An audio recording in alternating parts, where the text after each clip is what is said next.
Hi, I'm David Fisher, and I'm here once again with Group CIO Dan Iveson to talk about some of the recent discussions taking place in PIMCO's Investment Committee, or IC.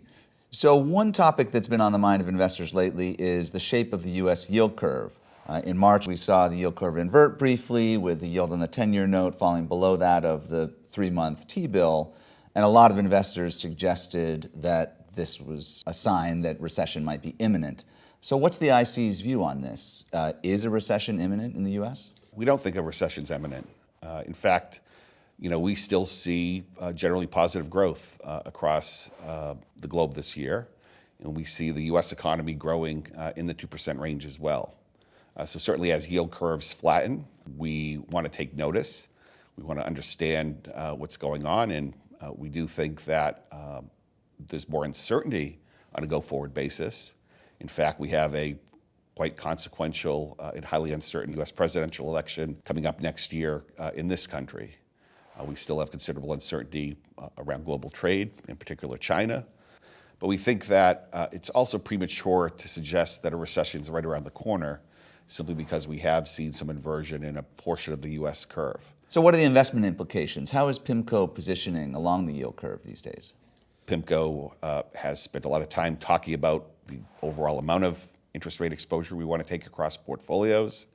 And in select strategies, many strategies, we've brought that exposure down a little bit. We do think rates will remain relatively range-bound, but given the rally we saw in the first quarter relative to our own fundamental economic view, we do think that rates are at risk of a second-half pullback. Regarding our duration positioning and where we take that exposure, we have been very concentrated in the intermediate part of the yield curve, in that 5 to 7 year maturity spectrum. And that area of the yield curve has benefited the most from markets beginning to react to a more dovish Federal Reserve. So given the very strong performance in that area of the yield curve, we still like that maturity. We just like it a little bit less. The Fed's talked about the fact that policy rates are now close to neutral. The market is, in fact, now pricing in easing from the Fed before tightening. What are the implications of where rates are going near term?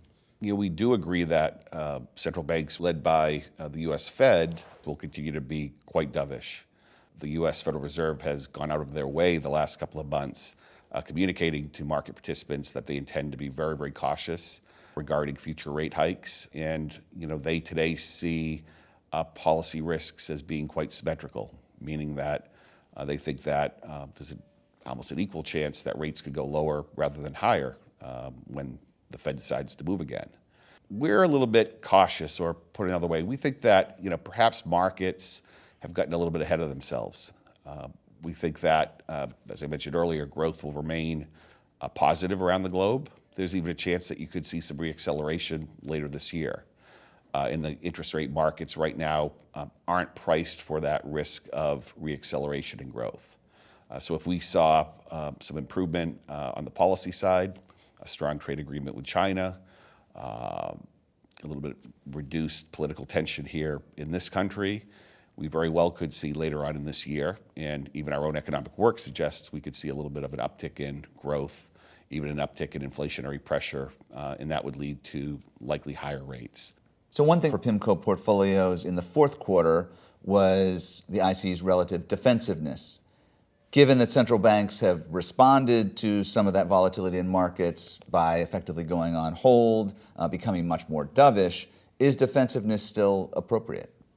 We do think that on the margin, portfolios could take a bit more risk. However, we do think that having a defensive mindset remains prudent.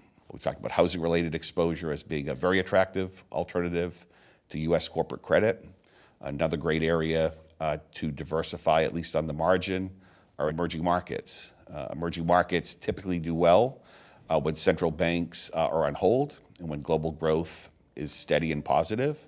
There's certainly risks to that asset class and risks to our economic outlook, but we do see within select portions of the emerging market sector some exciting areas to diversify portfolios as well. So a little bit more offense given a more positive environment in regards to central banks, but still looking to be resilient, anticipating future bouts of volatility. If we can protect it during those periods, that gives us the ability to go on offense when others in the marketplace are needing liquidity, needing to reduce risk. Well, thanks for joining us, Dan, and thanks to you as well. We'll see you next time.